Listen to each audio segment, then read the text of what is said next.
are you all? I hope you are all good. I am going to teach you Pride and Prejudice. I hope you are very well.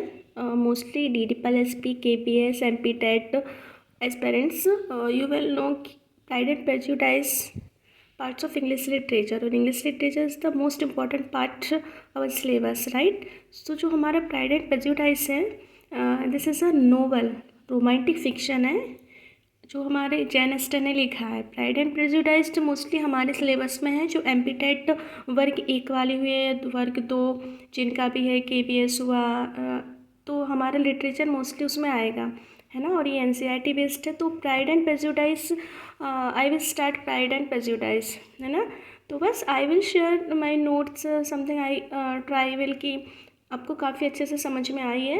Pride and prejudice जो हमारा romantic fiction है, इसको लिखा था Jain Aster ने, और एक बहुत अच्छा नोवेल है। मतलब मैंने जब इस नोवेल को पढ़ा तो I like very much, because पूरा रोमांटिसिज्म है एंड एक फ़िक्शन, बहुत अच्छा फ़िक्शन है। अब आप आगे पढ़ेंगे ना तो आप भी इस स्टोरी को बहुत अच्छे से फील कर पाएंगे। I hope you well very understanding. देखो थोड़ा सा ज़्यादा अच्छे से तो नहीं है, मतलब मैं शूट कर पा रही हूँ, बट आई विल ट्राई कि you better understand, right? So Pride and Prejudice is a unique novel written by Jane Austen. This is a romantic fiction. ये क्या है, हमारे एक romantic fiction which has published in the year 1813 में, जिसको 1813 में Jain Aston ने पब्लिश किया था। It is an example of novel of manner से लिया गया, which offers a glimpse into the social structure of early 19th century England। जो हमारे 19th century में इंग्लैंड में जिस टाइम जो माहौल चल रहा था उसको प्रेजेंट किया हुआ है जैन अस्टर ने। अब हम जैसे नोवेल पे आते हैं, novel of manner. So what is novel of manner? A novel of manner is a work of fiction. First of all मैं आपको कैरेक्टर्स इंट्रोड्यूस करवा देती हूँ, बिकॉज आपको स्टोरी ऐसे समझ में नहीं आएगी जब तक आप क्या नहीं करेंगे, आप कैरेक्टरिस्टिक को नहीं समझेंगे, आप नहीं समझ पाएंगे। तो फर्स्ट ऑफ ऑल मैं आपको कैरेक्टर से इंट्रोड्यूस करा देती हूँ। मैंने काफ़ी सारे नोट्स बना के रखे हैं। अब मैं जैसे पढ़ाई करती हूँ तो मैं नोट्स ही बनाती हूँ। तो जैसे हमारा प्राइड एंड प्रेजुडाइज है जो हमारे जैन अस्टर ने लिखा, मैंने आपको बताया ये हमारा नोवेल फिक्शन है, ये फिक्शन है एंड इसको जैन अस्टर ने लिखा है। तो फर्स्ट ऑफ ऑल हम बात करते हैं कैरेक्टरिस्टिक की।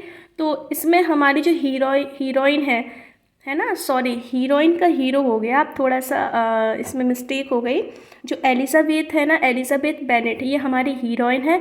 एंड फिट्जवेल डार्सी है ना, जो हमारे, इनको हम डार्सी बोलेंगे, आप डार्सी याद कीजिएगा, ये हमारे हीरो हैं। बस इसमें एक मिस्टेक हो गई क्योंकि इसमें हीरो हीरोइन जो ऊपर नीचे हो गया ना, तो वो आप कर लीजिएगा। एलिज़ाबेथ बेनेट हमारी हीरोइन है एंड डार्सी हमारे हीरो है। फर्स्ट ऑफ ऑल हम बात करें तो एक mister Bennett and Mrs Bennett एक फैमिली है जिनकी, ये कपल है, इनकी 5 डॉटर है। और जो मिस्टर बेनेट है ना, इनका नेचर काफ़ी अच्छा है, काइंड हार्टेड पर्सन है। बट जो मिसेस बेनेट है ना, ये ऐसा चाहते हैं कि रिलीजियस वुमेन भी कह सकते हैं हम इनको एक, और ये चाहते हैं कि हमारी बेटियों की शादी काफ़ी अच्छे फैमिली में हो जाए, रिचेस्ट फैमिली में हो जाए। तो ये बस उसी को लेके सोचती रहती है। और इनकी जो 5 डॉटर है ये लॉन्गऑन में रहती हैं, एक ब्लेस है वहाँ ये लोग रहते हैं। एंड इनकी 5 डॉटर हैं, Jane Bennet, Elizabeth Bennet, Mary Bennet, Kitty Bennet and Lydia Bennet. Jane Bennet इनकी सबसे बड़ी वाली डॉटर है, एलिज़ाबेथ सेकंड डॉटर है, मैरी बेनेट इनकी 3rd डॉटर है, Kitty Bennet and Lydia Bennet. और लीडिया बेनेट का रोल बहुत इंपॉर्टेंट है, इनको याद रखिएगा, ये सबसे छोटी सिस्टर है। स्टोरी में ऐसा कहा गया है कि मिसेस बेनेट सबसे ज़्यादा प्यार लीडिया बेनेट को करती थी। अब नेक्स्ट कैरेक्टर की हम बात करते हैं तो चार्ल्स बिंगले। चार्ल्स बिंगले का रोल बहुत इम्पोर्टेंट है हमारे इस फिक्शन में, बिकॉज ये अंकल हैं इनके, ये नीदरफील्ड पार्क में रहते हैं, है ना। और मीन्स टू से sorry I what Charles Bingley जो है ना, ये इनके पड़ोसी हैं, नीदरफील्ड पार्क में जो रहते हैं इनके पड़ोसी हैं। इनकी 2 सिस्टर हैं, 1 मैरिड है और 1 अनमैरिड सिस्टर है, राइट। चार्ल्स बिंगले की 2 सिस्टर हैं, एक इनकी अनमैरिड है, एक मैरिड सिस्टर है। अब हम डार्सी की बात करेंगे तो डार्सी कौन है? डार्सी चार्ल्स बिंगले का एक फ्रेंड है, बहुत बेस्ट फ्रेंड है चार्ल्स बिंगले का, है ना। फिर इसकी भी ये जो डार्सी है ना, ये बहुत रिचेस्ट पर्सन है, मतलब तो रिचेस्ट पर्सन है बट थोड़ा सा प्राउडी भी है और थोड़ा सा ग्रेडी टाइप का भी है। मतलब मीन्स टू से कुछ ऑवर्ड लोग होते हैं ना जिनको सारी चीज़ें बहुत परफेक्टली पसंद होती हैं, मीन्स टू से उन्हीं चीज़ों को बहुत ज़्यादा लाइक करते हैं, तो इस टाइप का है वो। तो फिर और ये जो जॉर्जिना डर्सी है ना, डार्सी, ये इसकी सिस्टर है। तो अब जब भाई ऐसा है तो मे बी सिस्टर भी थोड़ा सा होगी, है ना। अब क्या होता है स्टोरी में, स्टोरी हमारी स्टार्ट होती है चार्ल्स बिंगले और डार्सी हुई, Elizabeth, Mrs Bennett and mister Bennett सभी एक पार्टी में पहुंचते हैं।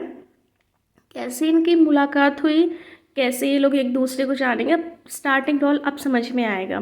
तो क्या होता है कि the ball party and Darcy refused to dance with Elizabeth. एक बार ये लोग किसी पार्टी में जाते हैं और फिर क्या होता है, एलिजाबेथ जो मैंने आपको पहले बताया था स्टोरी में, आप देखिए जो जैन बेनेट है ना, जैन बेनेट हुई और चार्ल्स बिंगले, मतलब इन लोगों के बीच में कुछ अट्रैक्शन ऐसा होता है, मतलब ये दोनों खड़े होकर बात करते हैं। तो फिर वहीं डार्सी कहता है कि तुम इसके साथ क्यों डांस करो, आप चाहो तो एलिजाबेथ के साथ डांस करो। एलिजाबेथ सच में बहुत ब्यूटीफुल लेडी है, ऐसा फिक्शन में बताया गया है। बट क्या होता है, एलिजाबेथ को रिफ्यूज़, डार्सी को मना कर देती है, डांस नहीं करना है। He decline to dance with Elizabeth, है ना। और Mrs Jane Bennet also attract the attention of Mrs Bingley sister Carol. और जो मिस्टर बिंगले थी ना, मिस्टर बिंगले मैंने आपको पहले बताया था चार्ल्स बिंगले की सिस्टर है ये मिस्टर बिंगले, ये थोड़ा अट्रैक्ट हो जाती है जैन बेनेट की तरफ से। वो अट्रैक्ट इसलिए भी हो जाती है क्योंकि मे बी वो चाहती थी कि उसके भाई की शादी जैन बेनेट से हो जाए, है ना। तो कहीं ना कहीं वो पार्टी में से थोड़ा सा अट्रैक्ट भी हो जाती है ना। फिर क्या होता है आगे, Mrs Collins, Mr Collins who invited her visit. Mr Collins, मैंने आपको बताया था ना, मिस्टर कुलीन उनको इनवाइटेड करते हैं। अब लेडी कैथराइन कौन है, अब इनका रोल बहुत इम्पोर्टेंट है। फर्स्ट ऑफ ऑल तो आप इसको समझिए, जो मिस्टर हमारे कोलिन हैं इनको इनवाइट किया गया, ये इनवाइट किया गया मीन्स टू से जो वेनेट फैमिली है ना वहाँ आते हैं ये। जब ये वहाँ आते हैं, ये इनके दूर के अंकल हैं तो उनके घर आते हैं, मतलब वो ये ऐसा चाहते हैं, दूर के अंकल का कोई बेटा है, वो चाहते हैं कि जो मिसेस बेनेट जो फैमिली है ना, इनकी किसी एक डॉटर से हमारी शादी हो जाए और इनकी सारी प्रॉपर्टी मेरी हो जाए। तो कुलीन ऐसा चाहते हैं, कोलिन, है ना। फिर लेडी कैथराइन कौन है, अब लेडी कैथराइन का रोल बहुत इंपॉर्टेंट है बिकॉज ये क्या है, एलिजाबेथ की फ्रेंड है एंड शी और डार्सी भी इसको जानता है। अब डार्सी भी इसको जानता है, कैसे जानता है वो आपको स्टोरी में पता चलेगा। फिर आ गया हमारा जॉर्ज विकमैन, जो कि हमारा कौन है, आर्मी ऑफिसर है, बट ये क्या है ना, बहुत ग्रेडी टाइप का पर्सन है और ये भी ऐसा चाहता है कि मिस्टर जो वेनेट है ना, इनकी बेटियों से हमारी किसी से शादी हो जाए और हमें ये प्रॉपर्टी मिल जाए, मतलब पूरा खेल प्रॉपर्टी का है। बट एलिजाबेथ बहुत डिफरेंट है और ये किससे अट्रैक्ट हो जाती है, एलिजाबेथ इससे अट्रैक्ट हो जाती है, जॉर्ज से। और बट अब वो तो उसको तो शादी करनी है, इस वजह से करनी है कि शायद प्रॉपर्टी उसको मिल जाए, है ना। स्टोरी में क्या होता है, फिर जैसे आर्मी ऑफिसर हुआ ये, तो he want to Elizabeth marry, but unfortunate नहीं होती है। फिर आते हैं नेक्स्ट कैरेक्टर है जैसे हमारा मिस्टर गार्डिनर। ये कौन है, अंकल है, अंकल है ये। और मिस्टर गार्डिनर और मिसेस गार्डिनर एलिजाबेथ के साथ जाती है, एलिजाबेथ इनको ले जाती है ना, एलिजाबेथ इनके घर जाती है और वहीं इनकी मुलाकात होती है लीडिया बेनेट, जो कि पता चलता है कि वो जॉर्ज विकम के साथ भाग गई है। फिर काफ़ी टाइम तक अच्छा भाग गई है। अब ये तो आपने कैरेक्टर के बारे में समझ लिया, अब स्टोरी बाकी है, स्टोरी मैं आपको समझाती हूँ। फर्स्ट ऑफ ऑल रिवाइज करते हैं हम, एलिजाबेथ बेनेट एंड डार्सी, ये तो हमारे मोस्ट हीरोइन है हमारे प्राइड एंड प्रेजुडाइज के। फिर मिस्टर बेनेट और मिसेस बेनेट की 5 डॉटर है, जो कि मैंने आपको अभी पहले इंट्रोड्यूस करा दिया है, जिनका मैंने। फिर चार्ल्स बेंगले इनके पड़ोसी है जो नीदरलैंड पार्क में रहते हैं। चार्ल्स बिंगले की 2 सिस्टर है, 1 मैरिड है एंड 1 अनमैरिड है। फिर इसके बाद डार्सी है, डार्सी किसका फ्रेंड है, किसका फ्रेंड है, चार्ल्स बिंगले का फ्रेंड है। डार्सी काफ़ी रिचेस्ट पर्सन है बट थोड़ा सा प्राउडी है। फिर बात करेंगे हम डार्सी की सिस्टर भी है, जॉर्जिना डार्सी, है ना। फिर कोलिन आया, ये इसको इनवाइट किया था घर पे, ये कज़िन वगैरह दूर का थोड़ा रिश्तेदार है बट ये आता है, ये भी चाहता है कि मेरी किसी एक बेटी से शादी हो जाए। फिर लेडी कैथराइन कौन है, लेडी कैथराइन एलिजाबेथ की फ्रेंड है बट डार्सी भी इसको जानता है। फिर जॉर्ज विकम एक आर्मी ऑफिसर है ना, जो एलिजाबेथ इससे अट्रैक्ट हो जाती है ना। फिर नेक्स्ट गार्डनर ये मैंने बताई दी आपको। अच्छा, फर्स्ट ऑफ ऑल अब हम स्टोरी पे जाते हैं। तो हमारी स्टोरी क्या है? हमारी स्टोरी ये है कि क्या होता है इस स्टोरी में। ये सारे जाते हैं एक पार्टी में जब जाते हैं तो काफ़ी सारा डांस होता है। तो फिर एलिज़ाबेथ मतलब जैसे क्या होता है, जैन बेनेट है ना जो, वो डांस करती है। तो उसका डार्सी कहता है कि तुम इसके साथ डांस क्यों कर रहे हो? अपने फ्रेंड से कहता है करना है तो एलिज़ाबेथ के साथ डांस करो, because Elizabeth is very beautiful girl, है ना। बट क्या होता है कि एलिज़ाबेथ मना कर देती है, और वो ऐसा सुन लेती है उसको डार्सी को कहते हुए अपने फ्रेंड से। तो कहीं ना कहीं उसको ये लगता है कि डार्सी काफ़ी प्राउडी पर्सन है और ये अच्छा नहीं है। उसको ऐसी मिसअंडरस्टैंडिंग हो जाती है, हालांकि वो थोड़ा है लेकिन वो इतना बुरा भी नहीं है।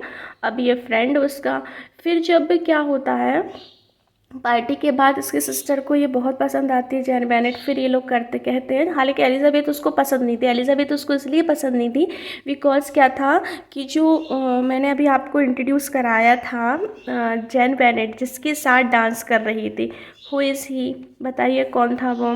तो कोलिन था ना, हाँ। जो तो वो चाहती ये थी, उसकी जो सिस्टर थी वो ये चाहती थी कि मेरी शादी डार्सी से हो जाए।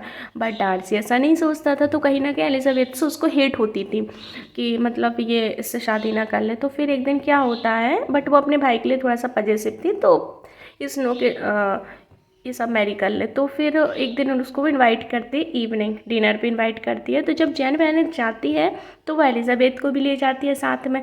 ये देखकर उसको बड़ा गुस्सा आ जाता है कि जैन बेनेट मतलब इसको कैसे लेके आई है, क्यों लेके आई है। तो फिर क्या होता है, जैसे काफ़ी सारी मिसअंडरस्टैंडिंग होती है इस ड्रामा में। पहली बात तो ये ड्रामा इतना लंबा है कि इसको पढ़ने में ही काफ़ी टाइम निकल गया मुझे, मतलब काफ़ी लंबा ये ड्रामा है। बट आपको शॉर्टली समझा दूँ तो फिर क्या होता है, जब इनको काफ़ी सारी हेट होने लगती है ना कि नहीं ये इंसान अच्छा नहीं है, ये मतलब बेकार है। फिर क्या होता है, लेडी कैथराइन आती है जो कोलिन है ना उसका फ्रेंड है। तो बस मतलब जैसे उसका फ्रेंड है वो दोनों मिलते हैं तो फिर कहीं ना कहीं वो अट्रैक्ट हो जाती है। तो यदि आप इसको कम्प्लीटली पढ़ना चाहते हैं तो प्लीज़ मेरी सेकंड वीडियो का वेट कीजिएगा। आपको अच्छा लगे तो फिर मैं इसका सेकंड पार्ट बनाऊंगी, अदरवाइज़ मैं यहीं को स्किप करती हूँ। फिर मैं जो शॉर्ट नोट्स करके मैं उसको अपलोड कर दूँगी। Okay, thank you.